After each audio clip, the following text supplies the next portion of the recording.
What's up, guys? Welcome to episode 9 of the Courtside Culture. I'm your host, Jeremy Jeffers, and today we're diving into a story that's bigger than basketball. It's about legacy, leadership, and family.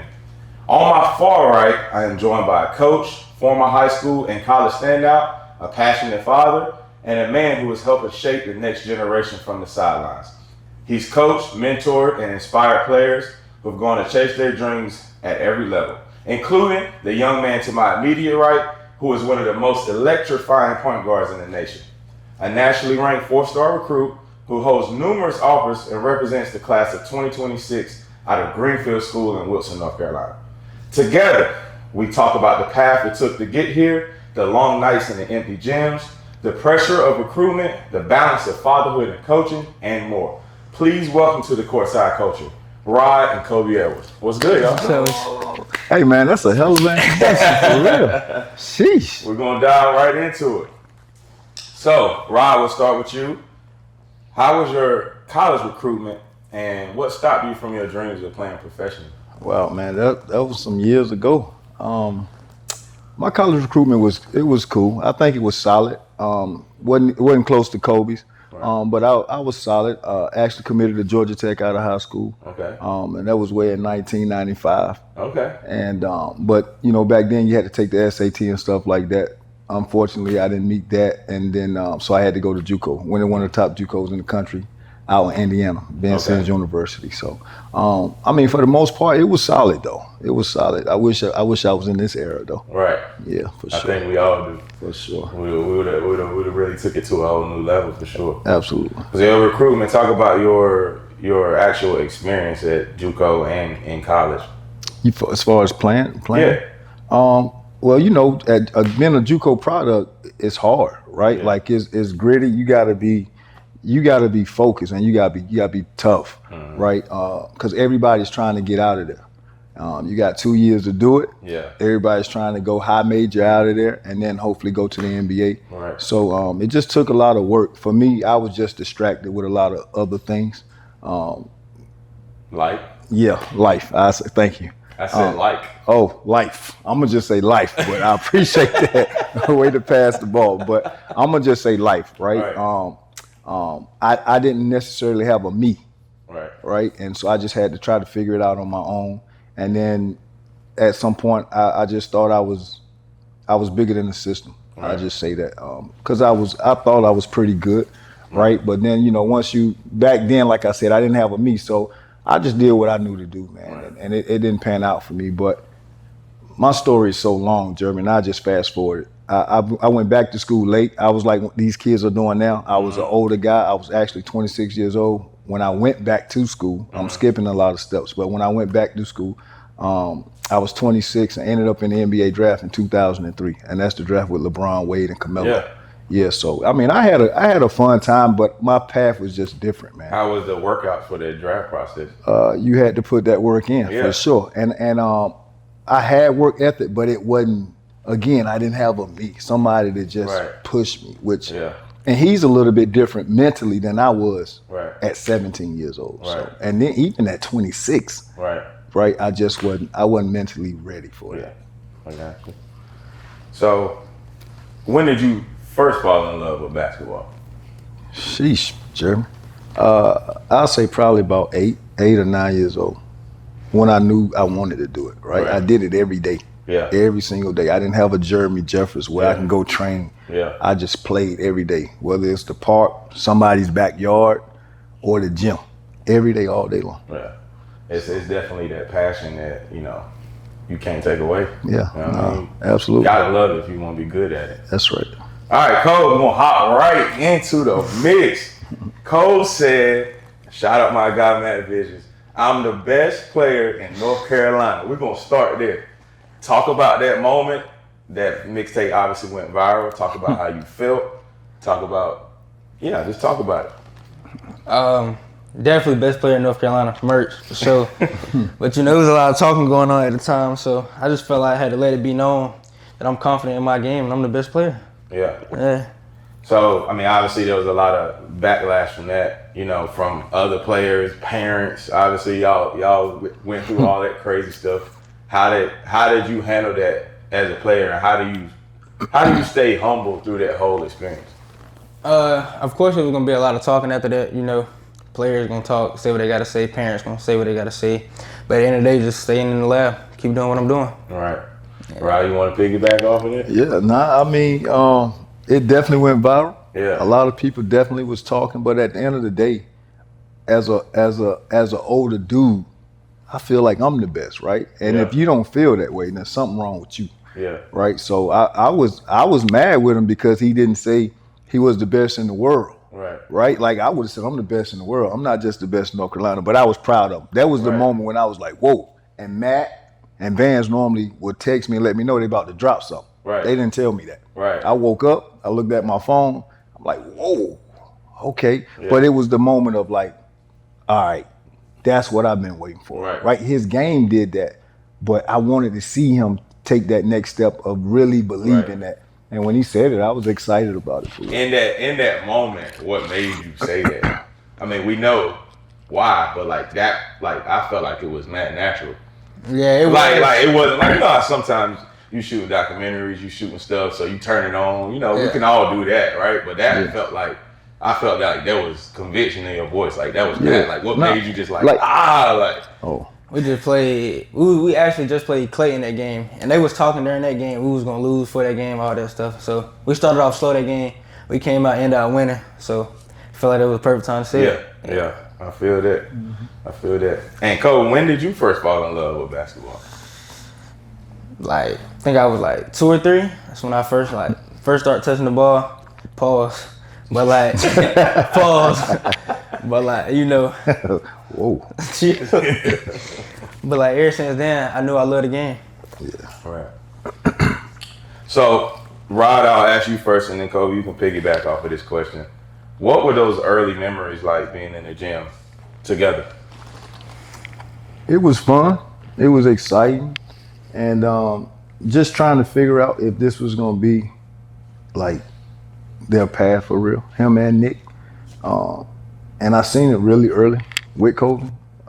So just being in the gym with him and Nick, man, it was exciting. I mean, what dad get to do that, right? It's not a lot of dads that really get to do that. Right. And then, you know, kind of just knowing and guiding them. And at that time, they both was listening to me real heavy. So it was easy and it was fun. Yeah. What about you, Cole? Like he said, it was just fun being in there with my dad and my brother. Like, one of the best things I could ever ask for. It was just fun at that time. Yeah. Rod, when did you first realize that Kobe had a serious future in basketball? Hey, listen. So you guys might not believe me when I tell you this, but I'm gonna say he was probably about 3 or 4 years old, and we used to stay right across from my brother. And I used to train different kids too, right? So I used to put the cones down and they go between the cones. So one day we was in the house and we heard the ball. And we looked, Nikki was washing dishes at the time. So she looking out the window, and I look out the window and I say, look at Cole, right? Like, so what he did though, it was no cones. He got 4 trash cans and put the trash cans out right in the driveway. Right. And he was going between at that time. So I knew then, like, he's really watching me do what I do. Right. But he wasn't just doing it like a kid. He really was handling the ball and really working hard going through the cone. So I told Nikki, I said, yo, he's going to be special. Yeah. Like, he's going to be special because I'm looking at how he was taking it behind his back and going between his legs. A lot of kids take it behind their back at that age, they turn all the way around. Right. He actually just took it behind his back. Yeah. When you take it between your legs at that age, you raise your leg up, right? He just naturally took it between his legs. And I told Nikki then, and she'll tell you this, I said, yo, he's going to be special. Right. So I kind of knew a long time ago, man. Yeah. Really. Right. That's dope, man. That's got to be an incredible feeling as a father to watch the maturation process of your son. Yeah, for sure. What I mean, grow on that level. For sure. Cole, now let's talk about family for a second. Family is real big with you guys. You guys are very tight-knit with your mom, Nikki, brother, Nick, and the rest of the family as well. But let's talk about Nick in particular. What does your big brother, Nick Edwards, mean to you, and what have you learned most from your older brother? Nick mean a lot to me. Like, that's my dog. Like, we done been through a lot together. Started off young. Nick was bad at basketball, like terrible, like worst player on the court all the time. It was like, don't even put him in the game. Right. But like, he just worked so hard. Like, everybody on the AAU team that we played on was like, he was like one of the few that went to college off that team. Like he taught me like, you gotta work hard. Like whatever you do, just work hard and the work gonna show. Like, so that's what he taught me. That's love. That's love. Y'all still pretty tight to this day? Yeah, for sure. That's dope. Yeah. That's dope. What did it mean for you, Cole, to suit up next to him at Greenfield? And that's just a rare moment that, you know, you get playing with your brother on the high school team. Like, what did that mean to you to play with your brother for a couple of years? It was fun, like, especially back to what I was saying, like, where he came from, seeing how he got better, just playing with him, hitting all the threes, game-winning shots, all that stuff, throwing lobs to each other, like, it was a great feeling. That's a dope moment, man. Just, you know, being able to play with your brother and just the energy and our you know, go right into the next question with you, Rod. You know, you had both of your sons coaching at the same time. So what was your most memorable moment when your boys was out there together? Wow. I'll say, even though we lost this game, and it was the championship game, right? And it wasn't even on the court, it was in the locker room. When we lost, I think it was Nick's senior year. You know, everybody, you know, crying or whatever the case may be. I was still trying to hold back. And so everybody talked, and then Kobe went. And Kobe looked at Nick and he said, it still made me emotional a little bit, right? But Kobe looked at Nick and he said, I tried to get it done for you, bro. I'm sorry I couldn't do it. And when he said that, everything I was holding back just came. So that's a moment I would never ever forget how bad he wanted it for his brother, right? And so that I'll never forget that, man. And just everything else though on the court, him throwing lobs, Nick hitting threes, like them just looking at them play together. Every moment was memorable for me. That's love. Yeah. That's love. Yeah. So moving on to AAU. All right, Cole, you played this summer on the EYBL circuit with Boo Williams. What was it like going against that level of competition, and like how do you prepare mentally for like those high level games like that? It definitely was fun playing against the top players. You know, everybody got a kill list. Right. I was like 96 at the time, so like just going at the number one player, number two, whoever it was, I wanted to kill him. Like. Right. And just mentally, like, you got to be ready at all times because everybody at that level can go. Like, it's definitely like, it's for real. Yeah. I mean, everybody's bigger, stronger, taller. It's harder to get the spots because guys are just more athletic. So, you know what I mean? Walk us through like a pregame ritual to get your mind right for playing against. This summer you played against Tyron Stokes, number one player in the country. What was your routine going up to that game? I think we played him at like 3-something. So I got up at like 8, listened to my music, took a shower. What's in the headphones? Lil Baby for sure. Okay. And then, but that was early though. Lil Baby started off early. Okay. So then, brush my teeth, do all that good stuff. Get to the gym, we stretching. Then I gotta throw in that K-Dot. Gotta throw in K-Dot and J-Dot Breeze for sure. They get me right. Who is K-Dot? 600 from Wilson. Rapper in Wilson. Okay. Yeah, shout out K-Dot, okay. Yeah, he get me right in the headphones for sure. But like, listen to music, and then after that, take the headphones off. You just gotta be mentally ready. Like, it's time to lock in now. Everything out the window, just hoop. And when you have 40 coaches sitting on the sideline, and I told this story in a previous episode, but like we played Austin Rivers, who was the number one player. When I'm like, everybody was at the game. And it gave me that Peach Jam feeling. It's low-key nerve-wracking for real though. Like, you know what I mean? You be ready, but it's low-key like, you want to make every shot, you want to do everything right. So like, how do you, in that situation, I had to calm myself and like, you know, I belong. But it's, I mean, again, when it's, back then, Coach K, Roy, and they all in the line, it's like, yo, you know what I mean? You catch that joint, like, you shake it as you going up, you know what I mean? But it's a real thing that people don't talk about. So how do you calm yourself in those moments when, you know, certain things may go wrong? You may turn it over, you may miss an assignment. Like, how do you calm yourself with all of that pressure of coaches watching? I just go in the game, like, if I don't got that offer already, like, I can't lose it. So, like, just got to play my game, stay out my head so I can keep playing. Right. Rod, do you feel any pressure or nervousness as a parent during these EYBL games because you just want Kobe to do so well? I won't say pressure, right? Like, but I will say this every game though. I don't care if it's just pickup. Right. I want them to do well. I just want them to do good. I think that's just a natural thing for a father, right? Yeah. Or a parent. You always want to see your kid do good. So right. I mean, EYBL, the rec, out here at the Powerplex playing pickup. I want them to play well. So there's no pressure. But I do, like, sometimes when I don't think he played his best, it's like, especially at the EYBL, because of several reasons, right? But then it's just like, you only can control what you can control. Yeah. And I don't think he go out there trying to not play well, right? So, and he gives 110% every time, so I don't be mad or nothing. And I'll go back. I'm gonna go back a little bit. And this is a question for both of y'all. We'll start with you, Cole. Like, this era is way different than when we played, Rod. Yes. You know, as far as just playing for the love of the game. I feel like now athletes just play for office. Yes. Like, it's a difference. Like, obviously that is what we're trying to get to. Right. But I feel like a lot of players, like they don't make the right play because their mind is just like, I gotta get an O. I gotta get an O. And like, how does being in this era transpire? Does that run through your mind when you're playing? First question. Second question, how do you deal with that shit in today's society? Nah, I love the game. So like, offers or not, I just want to play. Like, I just want to hoop, whatever. Pick up, reg, EYBL, whatever it is. I just want to hoop. Right. Damn. What was the next question? Yeah, like when you're playing with guys like that in this society, like how do you deal with that?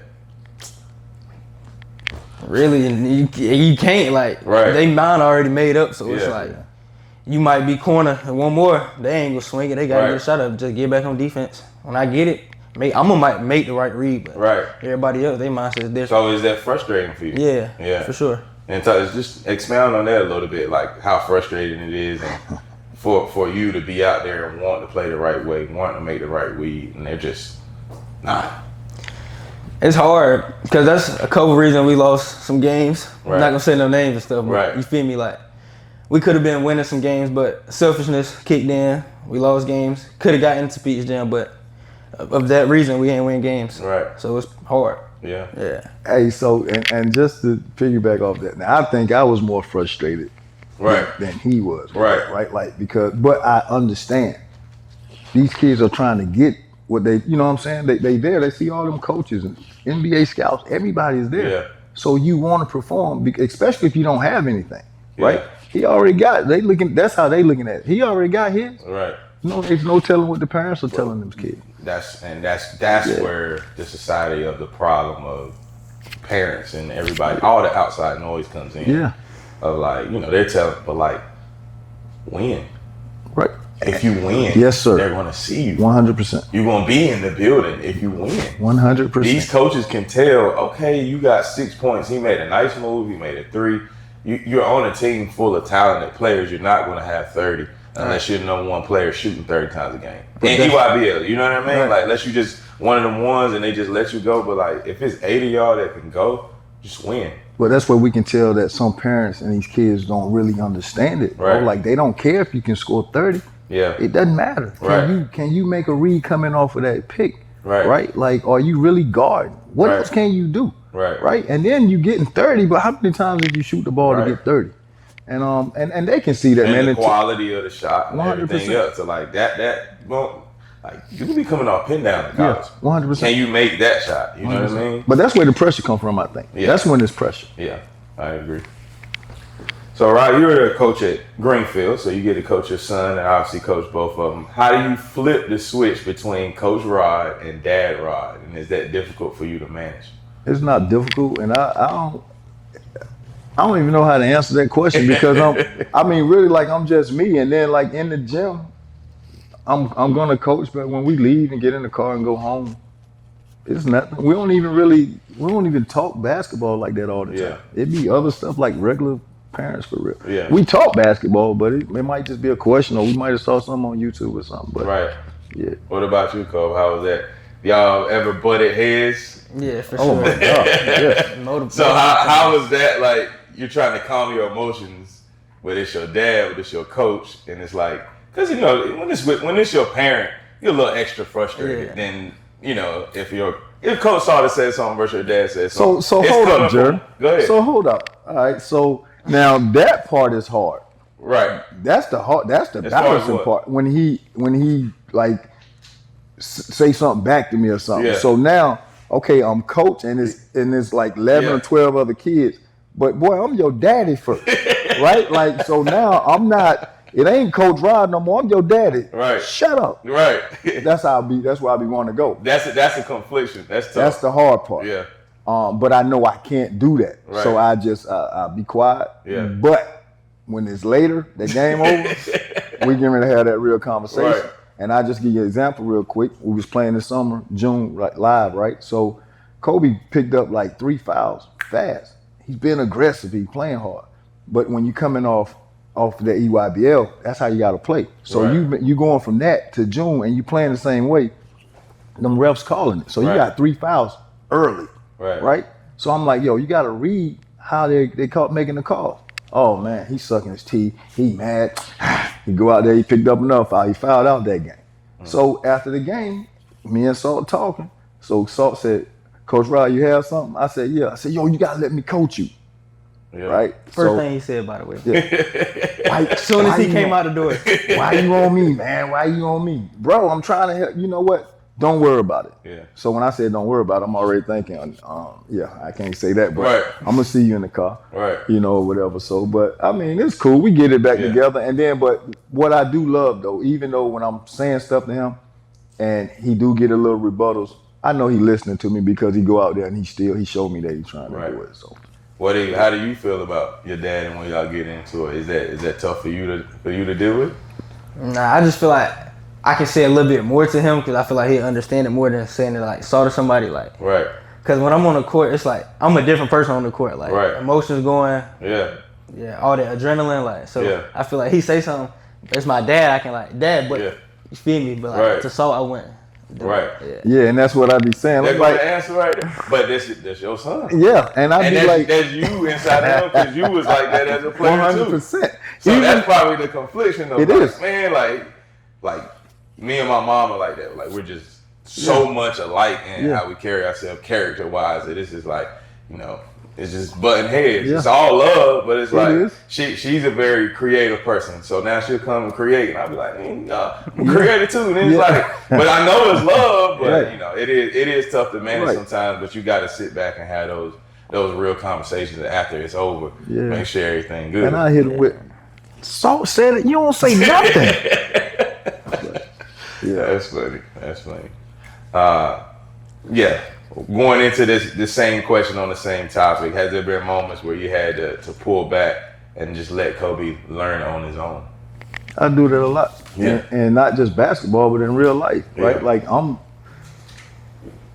tell you something or whatever. If you know what I'm saying? If you go out there and you do it anyway, that's on you. But now when you come back to have the conversation with me, I told you already, right? Like so, but they're gonna have to learn. Everybody do. Everybody in this room. You're gonna make mistakes. You're gonna make bad decisions because it's a difference in a mistake and a bad decision, right? So, but either way, you're gonna learn. You'll learn. You either learn the hard way or the easy way, but you'll learn. Yeah, I agree.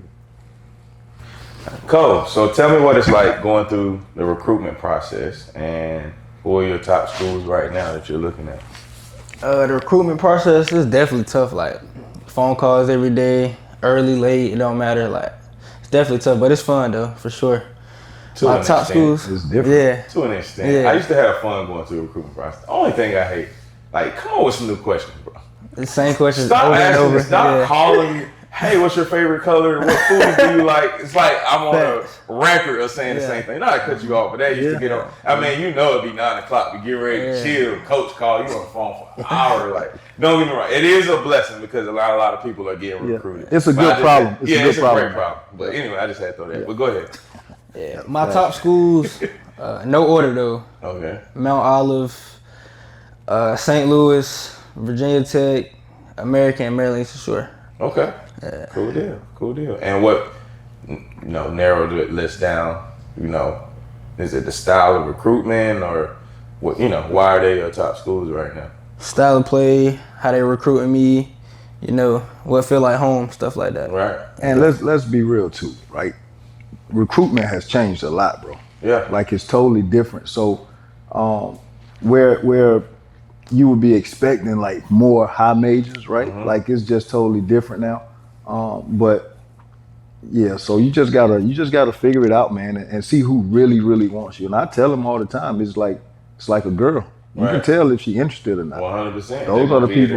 Yeah, those are the people you better pay attention to. The other ones just playing. So I'm just gonna ask, because I'm sure the people want to know, with you being such a high flyer, such an electrifying guard, and watching the recruitment process change, how does it make you feel? Because I know in the back of your mind, the high major, that's everybody's goal. You know what I mean? Especially when you know you've had the offers from certain high majors and you just watch recruitment change. What is it? How does it make you feel, and how do you handle that?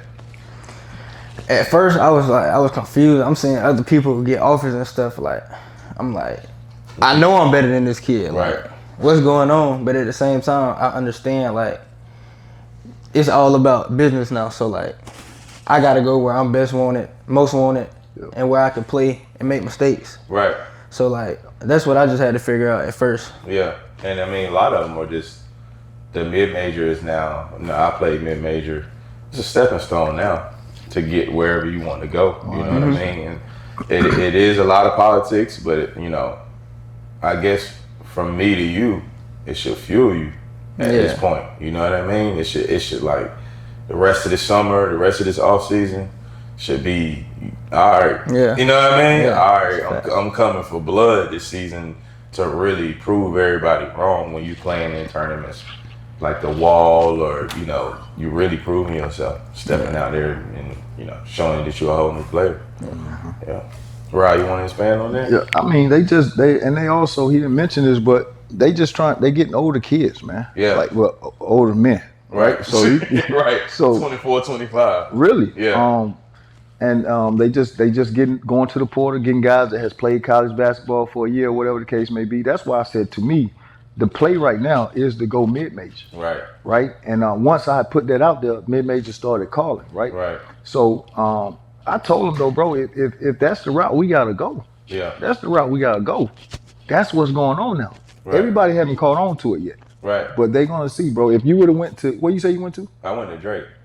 Listen, right now Drake is the new Duke. Yeah, 100%. Real talk, like it's the new Carolina, whatever the case may be, because that's just the trajectory of where this thing has gone, man. And people better pay attention. And a lot of times I hashtag that, pay attention, but that's what I be talking about. Right. It's not the same. Right. Yeah. 100%. So now moving on to NIL, the change of the payment of everything. I mean, it's just a completely different world outside of recruitment. I mean, you've had opportunities here in high school to be able to move and do what you want. You know, how do y'all deal with that? Is that pressure for you? Nah, I try to stay out of it. I let my dad handle all that. Oh. I mean, but it's got to be some type of like pressure, because like you gotta make the decision at the end of the day. Well, I guess because we haven't actually sat in a room with those coaches yet to talk about that. Right. With him. Right. Right. It's been mentioned on the phone to me and his mother. Right. But like he said, we try to keep him out of it, because you want to try to keep the main thing. It's already other stuff you gotta be worried about and concerned about. So just try to stay focused on hooping, man. When it's time to be in that room, he will. Right. That's love.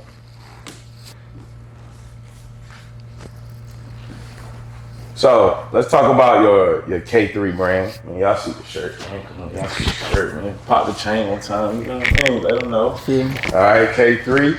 So talk about your brand, you know, how you keep it going, with your busy schedule of working out and everything. But just talk about, you know, what K3 means and to you. K3 started around 3rd, 4th grade. My dad gave me that name, started off by him, and then it's just a catch on. Everybody started using it, stuff like that. So, I mean, it's definitely me now. Like, that's what I live by, K3. That's what I am. And I play for that. Like, everybody coming for K3. So, like, I know every time I work out or I'm on the court, I got to kill, go my hardest. Right. So, like, it definitely mean a lot. That's dope. That's dope. Do you have any, like, Is it just something like high school wise that you want to do, or is this like, do you have bigger plans for the actual brand itself? Probably just high school as of right now, but if it get to that point where I can expand it, probably I'll most likely expand it. Gotcha. Go ahead and put it out now. What you waiting on? You might well do it now. Man, right here, waiting on him. So it's definitely the goal. And again, that's something else that he don't have to be distracted with, right? Yeah. So it's stuff, and you've been saying we drop a hoodie here and there, but hopefully things go the way he wanted to go. And if it does, you'll see it a lot more for sure. That's love. So, Rod, talk to us about some things that most families don't realize during the recruiting journey. Most things they don't realize is how much it changed. And I'm just big on that because I really want to start talking about it more and teaching on it a little bit, what I do know. I just don't think they realize that it's changed. I just had a kid the other day, and I would not say his name, but it was a Division II coach told him, like, hey, we're interested in you, like right in front of me. And he said, nah, I'm good. I want to go high major. Like, I want to go D1. No, it's crazy. I want to go D1. And I'm sitting here thinking, like, he don't get it. Right. Like, he don't understand it. Because I want to say, bro, that might not be the case, right? Not that you can't go, but you might not want to. And Jeremy, I'm going to say this. If you pay attention, bro, to these top 100 kids right now, right? Pay attention to what school they go to. Right. And pay attention what happens when they get there. 100%. I've seen it. They either going to red shirt, I've seen it. They're not going to play that much, and then they in the portal. Yeah, for sure. Most of them going to have to go what we call down. Yeah, 100%. Mid-major, right? And then hopefully work their way back up. Right. That's why I'm saying the play is go mid-major. Yeah. Then go up. But it's hard to tell people that. And it's hard to grasp that as a player. Yeah. It's hard. I know in his head sometimes he's like, man, like what happened? It changed that fast. Right. So I think parents need to pay attention to that more for real. And I think that's the part that they're not understanding. Right? Yeah. And a lot of them ain't understanding it at all when their kid ain't got zero chance to play college basketball. That's another story. The delusion is another level of players nowadays. And I don't think that people tap into the holistic point of playing college basketball. You know what I mean? Everything is an opportunity, and I don't think a lot of people take advantage of. I don't think they get it at high school, Jeff. Yeah. What? Like I think they don't understand how this works. No, they don't. And it's the delusion part that kicks in more than anything. Yeah, 100%. That's a whole nother conversation. Yeah, for sure. Yeah. So, as a parent and a coach, when the coaches call your phone, they obviously call for like character reasons about Kobe, stuff that's off the court. Mm-hmm. What is your go-to saying about your son? He's mature. Like he's a mature 17-year-old, right? Yeah. Kobe turned 17 in March, late March, so he's young. But I just talk about how mature he is, man, and how he really want what he say he want. And it's a blessing to have a son like that. Normally I'll see another kid that have that thing. And like you don't have to, like wherever he go, they're not gonna have to call him. They're not gonna have to try to force him to be in the gym and stuff like that. So I pound on that a lot, right? Like you gotta put your kid out there. So I talk about that part of it a lot. Yeah, that's dope. That's dope. So Cole, what do you love about Greenfield School, and what kind of legacy do you want to leave behind? We know. I mean, shout out my boy Salt and everybody else, man. The field, man. Yeah, that's the field, man. But you've made a lot of decisions. You've gone through a lot of stuff, and Greenfield is home for you. So why? So Salt is my guy. Like I've been there since 7th grade. Like how many years is that now? What's that? 5. Wait, do the math, Jim. I think like 5. 8, 9, 10, 11, 12. Yeah, 5. Yeah, I've been there for 5 years now. So like, I've been working out with Salt since 7th grade. Been practicing with the varsity squad. So like, he been pushing me to be the best I can be at all times. Like, as soon as I got there, my classmates, I rock with them. Teammates, they push me all the time. Shout out to Jada, that's my dog. But like, shout out. He another reason what made me want to stay as well. Like, that's my dog. Like, you felt like you didn't want to leave your teammates. Yeah. That's dope. I mean, that's loyalty, and those are qualities that you don't see in a lot of kids nowadays. Because, I mean, they mind could be just jumping, but, like, they don't realize certain situations ain't always, the grass ain't always greener. You know what I mean? So, but what kind of legacy, what kind of season are you looking forward to having this year? When we definitely getting the state championship this year, for sure. But Stamp the state championship. For sure. Gotta get it this time. Got to. I'm still upset my picture not on the wall. That's all good. But we ran through some dogs. Y'all seen in the previous episodes. It wasn't the same. Nah. Would have got 3 in this era. Yeah, 2 to 3. Easy. Sheesh. I think so. For real? Yeah, I mean my starter 5, like today's era. Yeah. Who was your starting 5? Me, B Mac, Poogie, Cahill, and Jared Hinton. Okay. Yeah, bro. That was nice. And it was Sam Hughes coming off the bench. Sheesh. Yeah, That was cheating, bro. Yeah. That was cheating. But anyway, yeah, just talk about this season and then what kind of legacy you want to leave behind at Greenfield. Definitely a winning legacy, like just win games, you know, be dedicated to what you do and stuff like that. For sure. That's love. What event are you looking most forward to playing, or what game are you most looking forward to playing this year?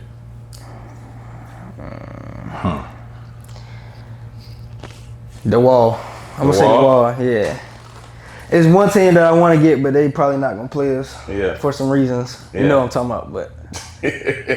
The Wall is it. Let's talk about the Wall for a bit and shout out Rob Bridges and Will Wellman and the rest of the the crew that's behind this massive tournament. You know, it's just I played in it. It's an unforgettable experience, man. You know, a lot of my teammates was nervous during it. It's really nerve-wracking, low key, a little bit, you know. But talk about playing in the Wall and your experience personally. It's fun, like primetime game, playing in front of the whole crowd, everybody, both sides field. Yeah. Playing against great competition as well, so it's like you just go out there and put on for your city, like go out there and show you the best on the floor. Right.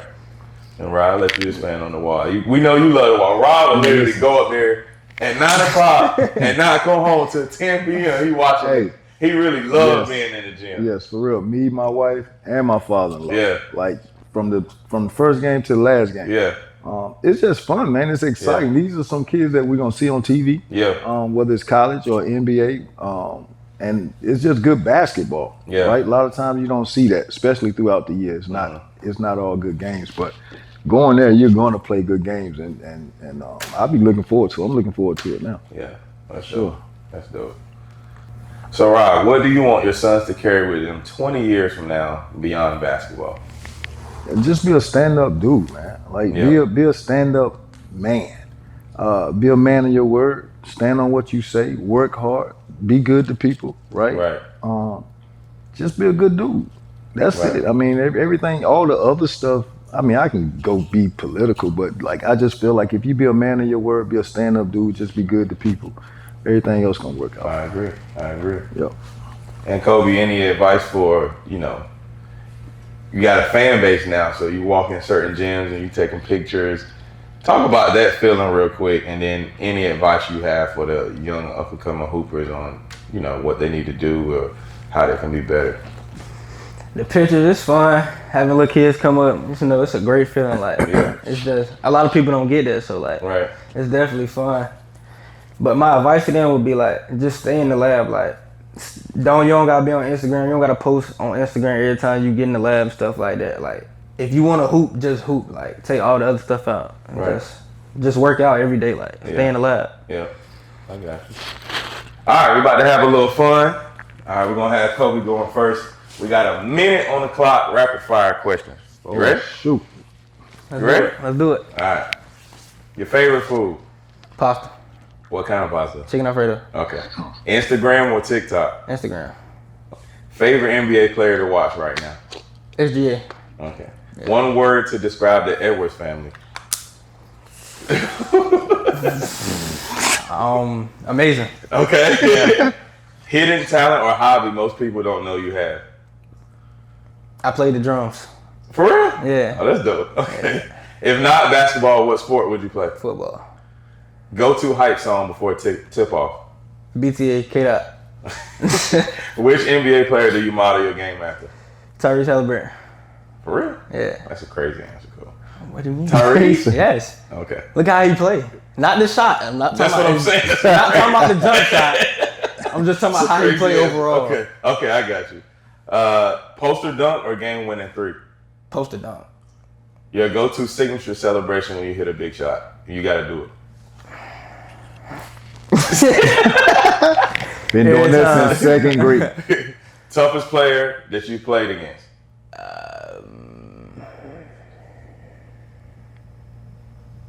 Come back to it. Favorite hoop shoe? Kobe 6. Toughest player you had to play against?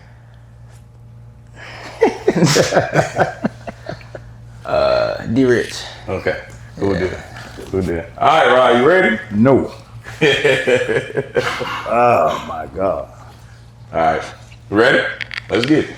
One word to describe the Edwards family. Love. Who's the most competitive in your household? Me. If you had to add one retired NBA player to the NBA right now, who you picking? Say it again. If you had to add one retired NBA player to the NBA today, who are you picking? Kenny Anderson. No, Mike, it's crazy. No. One slang term that the kids use that you pretend to understand. Pause. Who wins in a one-on-one? 1990s Rod or 2025 Kobe? Me. If coaches had walkout songs, what's your walkout song? Jeremy. Come back to it. All right. If you could guest coach one NBA team for a game, which team would it be? One more time.